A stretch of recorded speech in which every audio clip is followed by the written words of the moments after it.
Gallery. We started this in 2012.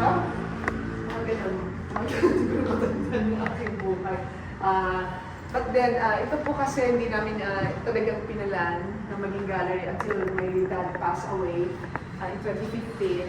We had a handful of collection kasi yung tatay ko art enthusiast. So, locally, we have a good collection of artworks by local artists like Miranda, Blanco, sa mga ganyan.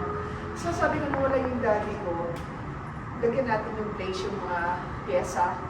But then, surprisingly, there was a need for some place for exhibition. So, maraming pumupunta, pwede ba kami, pwede ba to? So, slowly, it turned out na naging na siya, open to the public or to the other artists. For now, we're featuring Lambana women. So, we call ourselves Lambana.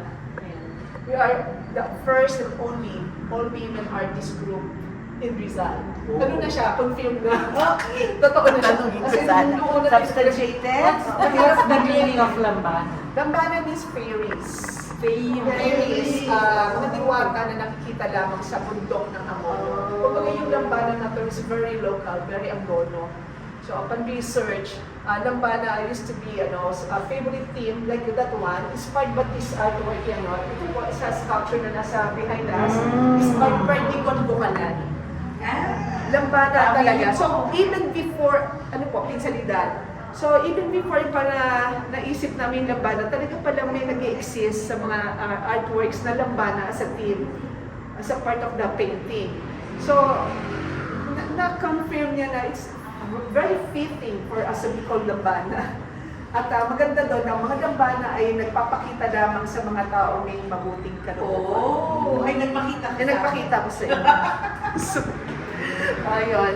So for this season, we're featuring Lambana women. And we're part of the Manila Art Fair, yung po ini-launch late, yung makailan lang. So we're the satellite gallery exhibiting Lambana women artists.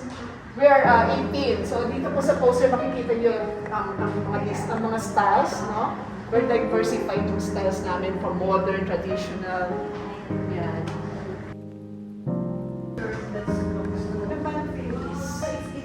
Tagalog or Tagalog. It's Tagalog. Tapos ginawa ko siyang acronym. Ginawa ko siyang Lambana na campaign ng malikhaing bayan ng Angono. Tumama naman. So, Lakambana.